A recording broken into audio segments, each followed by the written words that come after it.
George Santos' campaign last year was a campaign of deceit, lies, and fabrication. He deceived the voters of the 3rd Congressional District.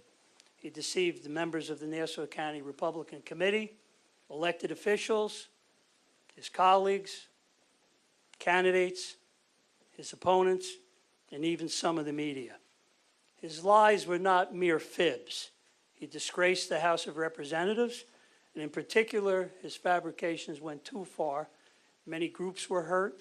Specifically, I look at those families that were touched by the horrors of the Holocaust and feel for them. He has no place in the Nassau County Republican Committee, nor should he serve in public service, nor as an elected official. He's not welcome here at Republican headquarters for meetings or at any of our events. As I said, he's disgraced the House of Representatives, and we do not consider him one of our congresspeople.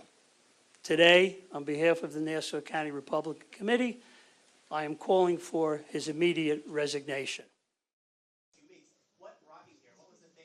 I think it's a combination of everything. I think it's a combination. He didn't go to Baruch, you know. His grandparents were not Holocaust victims. He lied about, he had said that he owned a place in Whitestone he was selling. He had told me he was looking, after the election, he was looking for a place in Brookville, that he had made an offer on a home. Now I see he's being evicted from an apartment. Just lie after lie after lie. It became a pattern. I join with you, and I join with my colleagues in saying that George Santos does not have the ability to serve here in the House of Representatives and should resign.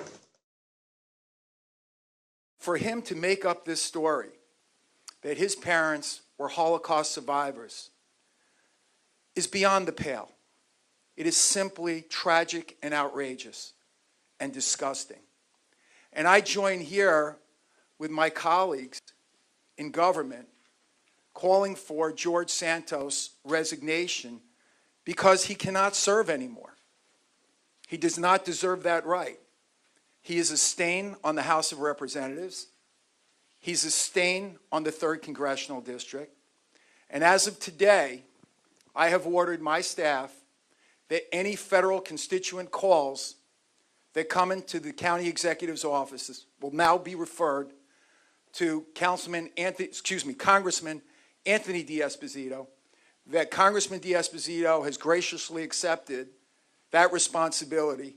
My office will have no interaction with George Santos or his staff until he resigns.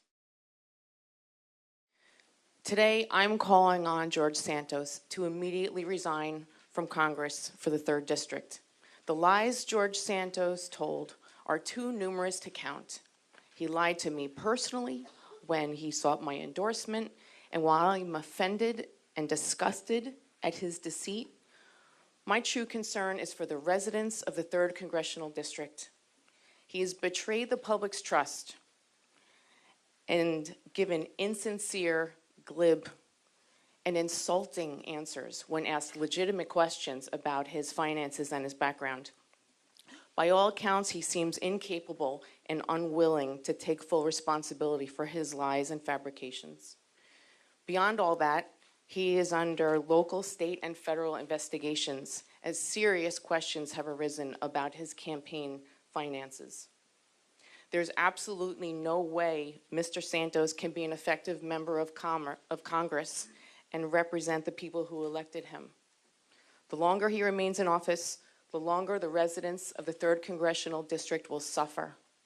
Mr. Santos, haven't you done enough harm? I call on Mr. Santos to immediately resign.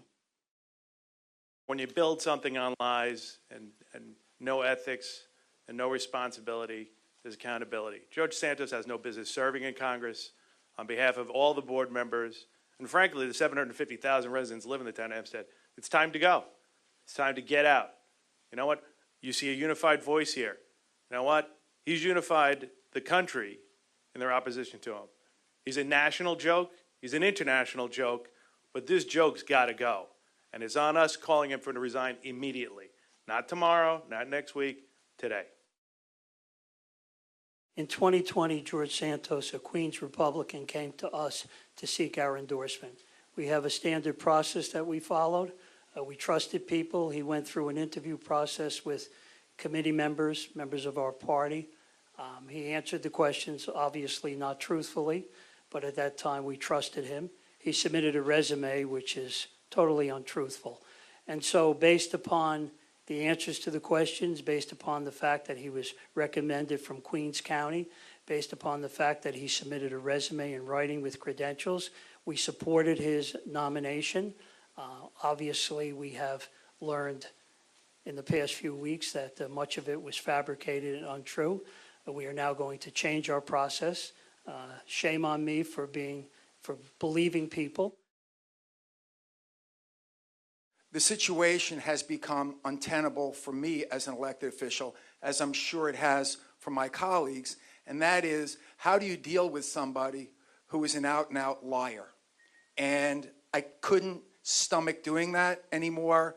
I came to that conclusion very recently, and while I do believe in due process, I think that we don't need the process to unfold. He's basically confessed, and he needs help.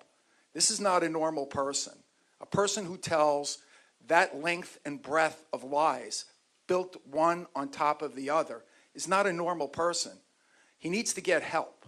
And the bottom line is, this is a forgiving country. It is a compassionate country.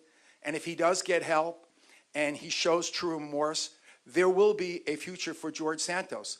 But until he stops deluding himself that he can continue in Congress, I want nothing to do with him, and I'm not going to deal with his office. He just said he will not resign. He just spoke to reporters a moment ago and said he will not resign. What is your reaction? He should resign. That's why we're all here today calling upon him to do that, to speak to him. So the fact that he now says he's not going to resign, I know you said that you're not going to deal with him and so forth, but is there any other recourse that you have? I think that the Ethics Committee in the Congress, and I know from what I've read in the papers, not through any other means, that the various investigative agencies, perhaps including, federal agencies and local agencies, are looking into some of the transactions during his campaign.